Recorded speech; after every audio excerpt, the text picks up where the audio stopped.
Bonjour, je suis Hermione Yenokume Huiban, épouse Gidibi. Je viens du Bénin et je suis née dans un petit village du Bénin qu'on appelle Kovey, d'une famille de 8 enfants. Mon père, il est monogame. Ma mère, d'ailleurs, aussi, n'a jamais connu un autre mariage avant celui de mon père. Je suis la Benjamine de cette famille qui ne connaissait pas le Seigneur. Mais un jour, le Seigneur a rencontré ma mère, cette femme courageuse, battante, cette femme de foi, cette femme qui croyait réellement en Dieu. Et va commencer une histoire pour elle. Elle devait maintenant partager cette foi avec toute sa famille, partager cette foi avec ses enfants principalement. Elle s'est battue. Un jour, ma mère m'a parlé du Seigneur Jésus-Christ, puisqu'elle allait déjà à l'église, elle a donné sa vie. Et je l'ai suivie. J'ai donné aussi ma vie au Seigneur, mais c'est un peu sans conviction. Parce qu'il y a beaucoup de gens qui prétendent donner leur vie au Seigneur, mais n'ont pas la conviction qu'ils doivent faire une expérience personnelle avec lui. Et j'ai passé des années dans la foi, sans conviction, jusqu'au jour où le Seigneur m'a réellement rencontrée. Il m'a rencontrée dans une réunion dans laquelle je suis partie. Et c'était comme si l'orateur me connaissait personnellement. Il parlait. Mais avant, le diable, c'est quelqu'un qui nous ment souvent.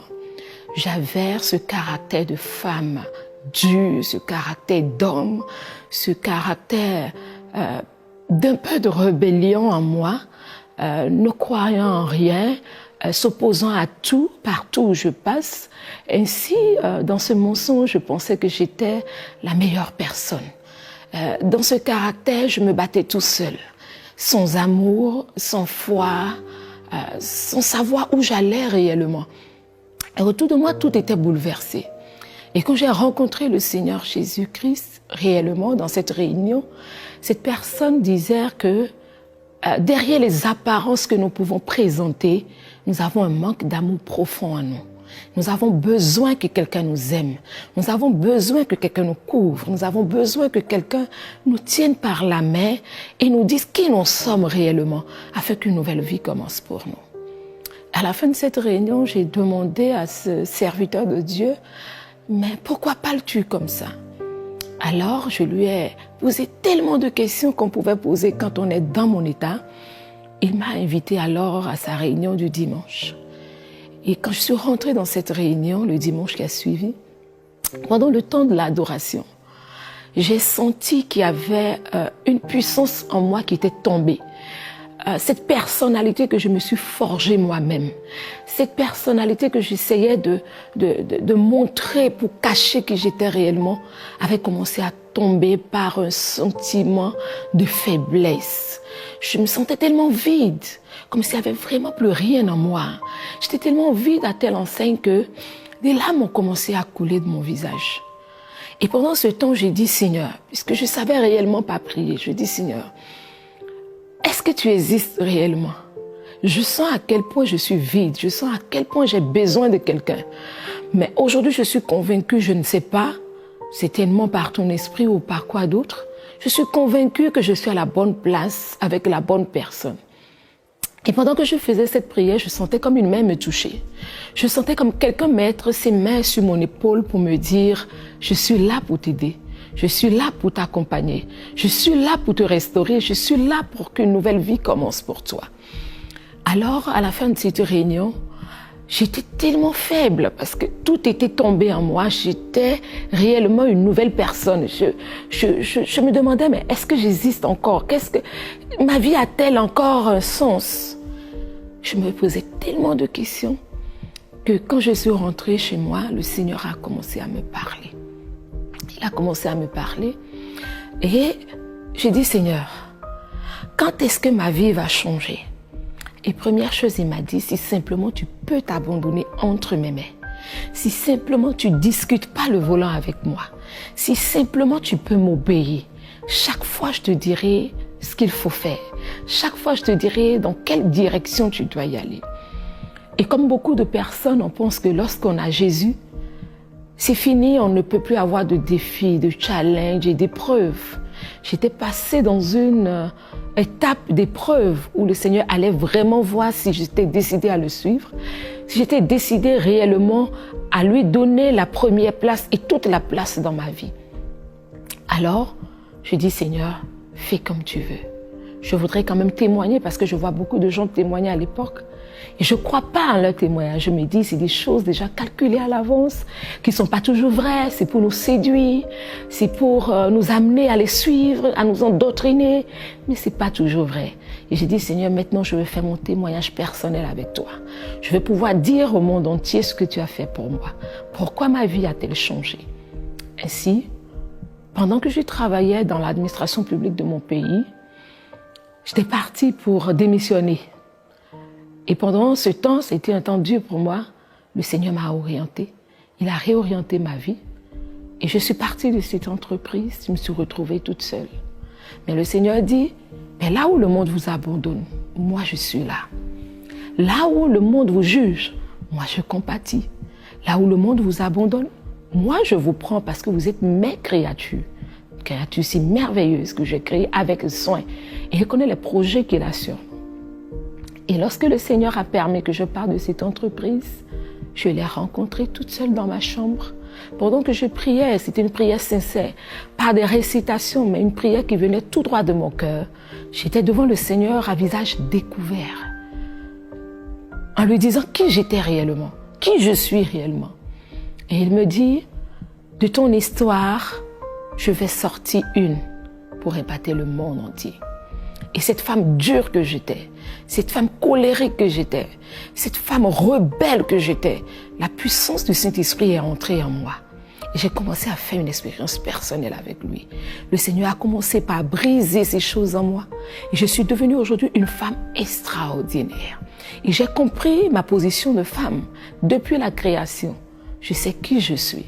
Je sais que Dieu m'a créée pour être une femme, une fleur de lys, pour être une douceur dans ma famille. Et pendant ce temps, comme beaucoup de femmes, aucun homme ne voudra avoir une femme aussi rebelle, une femme qui cherche à prendre l'autorité, une femme qui est contre toute décision de son mari, sans soumission. Alors ce mariage dans lequel j'étais est tombé. Et quand ce mariage est tombé, je me suis retrouvée seule dans la séparation. J'ai longtemps pleuré. Et j'ai demandé au Seigneur, mais pourquoi? Parce qu'aujourd'hui, je veux partir avec toi. Je veux un nouveau départ avec toi. Le divorce est dur, le divorce, c'est pas facile, surtout quand nous avons des enfants. Alors le Seigneur m'a dit, tu as vécu toutes ces choses, ce divorce, cette séparation, cette rébellion dans ta vie, pour pouvoir te lever un jour et parler à ceux qui sont dans les mêmes problèmes, à ceux qui vivent les mêmes situations. Ça a été dur. Le Seigneur me dit, maintenant tu dois te battre pour les femmes qui vivent cette situation, pour les femmes que le diable utilise en leur montrant qu'elles sont si vraies, elles sont si grandes, elles sont celles qu'elles devaient être en étant des femmes rebelles, en étant des femmes qui cherchent à prendre le contrôle dans leur foyer. Alors, j'ai compris que le Seigneur m'envoie faire ce combat. Je voudrais te dire ce soir, ce matin, à quel moment tu me suis, que tu ne dois pas être une femme rebelle. Tu ne dois pas accepter cette nature que le diable te donne. Cette nature de chercher à contrôler tout, de prendre le dessus sur tout. Parce que tu te retrouveras toujours seule, comme je me suis retrouvée un jour. Les murs vont tomber. Et quand les murs vont tomber, sans le Seigneur Jésus, tu seras toujours esclave de ce monde. Esclave de tout ce qui se passe autour de toi. Mais il faudra bien que tu t'abandonnes. À un moment donné, j'ai compris que lorsque nous sommes remplis d'amertume, remplis de choc, remplis de frustration, nous devons pouvoir dire, Seigneur, me voici. Quel que soit le temps que cela va prendre, prends-nous par la main et fais-nous marcher sur ton chemin. Fais-nous marcher sur ton chemin. Et le Seigneur m'a pris vraiment par la main. Aujourd'hui, je suis une femme heureuse dans le Seigneur. Je suis une femme qui va partout dans le monde entier enseigner ce qui est la vérité. ce qu'est le bonheur d'une femme, ce qu'est le bonheur d'un foyer, ce qu'est vraiment marcher sur les principes de Dieu. Et je suis une femme si merveilleuse, remplie de joie. Et je réalise combien de fois il est merveilleux de marcher sur la volonté de Dieu. Combien de fois il est merveilleux lorsqu'on se retrouve à notre position initiale dans le Seigneur Jésus. Le référentiel que la Bible nous dit, comment marcher, comment faire les choses pour être une femme heureuse. Et après cette expérience, je peux te dire que je vis le bonheur extrême dans mon foyer. Le bonheur où jamais je ne me suis sentie aimée. Parce que premièrement, le Seigneur Jésus m'a aimée. Il m'a aimée sincèrement. Et moi aussi, je l'aime de tout mon être, de tout mon cœur. Et je vois cet amour du Seigneur se manifester dans cet époux merveilleux qu'il m'a donné. Oui, avant, je pouvais dire, je suis divorcée. C'est fini pour moi. Ma vie n'aura plus jamais de sens. Mais le sens que le Seigneur Jésus a donné à ma vie est un sens merveilleux. Je ne pouvais jamais imaginer que je pouvais me retrouver encore à ce niveau-là encore. Je ne pouvais jamais imaginer que le Seigneur, même si tant, et qu'il pourrait me donner encore une seconde chance. Oui, il donne toujours une seconde chance à ceux qui s'abandonnent à lui, à ceux qui croient réellement à lui. Mais il faudrait qu'on se débarrasse de tout préjugé, qu'on se débarrasse de toutes les apparences que nous avons, qu'on se débarrasse même des idées que nous faisons. Nous faisons ou des idées que nous donnons au Seigneur Jésus-Christ. Nous pensons qu'il est un homme comme nous, qu'il agit comme nous. Mais non, il est le bon Dieu, le miséricordieux. Alors le Seigneur m'a donné une nouvelle chance. Cette nouvelle chance dans mon foyer, avec des enfants merveilleux. Oui, si toi aussi tu es prêt, que tu sois un homme, que tu sois une femme, que tu vis cette douleur-là au fond de toi, cette douleur du divorce, de la séparation, de la haine, du manque d'amour, de la frustration, du ressentiment, parce que le ressentiment vient lorsque nous vivons certaines choses. Oui, je te dis qu'il y a quelqu'un. Et cette personne-là, il s'appelle Jésus. Jésus de Nazareth. Il compatit à tout. Lui ne juge pas, parce qu'il sait que nous venons de loin de nos erreurs. Mais lui, il est toujours prêt. Si simplement nous aussi nous sommes prêts. Alors, si tu es prêt aussi à donner ta vie au Seigneur Jésus, pour voir ta vie restaurée, pour voir un réel changement dans ta vie, tu vas simplement faire cette prière avec moi. Tu vas l'appeler dans ta vie, où que tu sois maintenant. Concentre-toi et dis avec moi, Seigneur Jésus, j'ai erré dans ma vie sans toi. Ma vie n'avait plus de sens sans toi. Et je cherchais sans trouver ce que je désire, la paix du cœur que je désire. Mais je ne l'ai pas eu. Mais je viens d'apprendre au travers de ce témoignage que tu es là, que tu me tends la main. Si simplement, Seigneur, tu me donnes la force encore de mettre mes mains entre tes mains, je sais que tu vas me relever. Seigneur, viens et règne en moi. Règne en moi dès maintenant. Je sais que tu as payé le prix pour moi à la croix du Calvaire. Tu t'es sacrifié pour moi. Tu as donné ta vie. Tu as sacrifié la chair pour que l'esprit reprenne le dessus. Maintenant que cet esprit soit investi en moi. Revêt-moi de ton Esprit Saint, Seigneur. Et je crois que tu peux tout changer en moi. Commence une nouvelle histoire dans ma vie maintenant. Commence de nouvelles choses dans ma vie maintenant. Et conduis-moi, Seigneur, à l'obéissance à ta parole. Merci, Seigneur, parce que je suis convaincue que tu l'as fait. Merci parce que tu m'as accepté dans ton royaume. Merci parce que mon statut a changé. Merci parce que j'ai reçu une nouvelle identité en Jésus-Christ de Nazareth. Et ma vie ancienne est passée.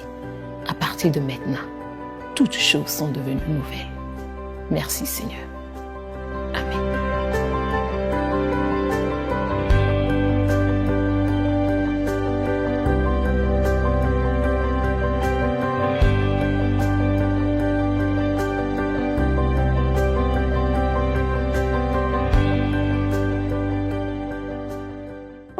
Cette émission est rendue possible grâce au précieux soutien des partenaires d'Enseigne-moi Canal International. Retrouvez tous nos programmes sur emcitv.com.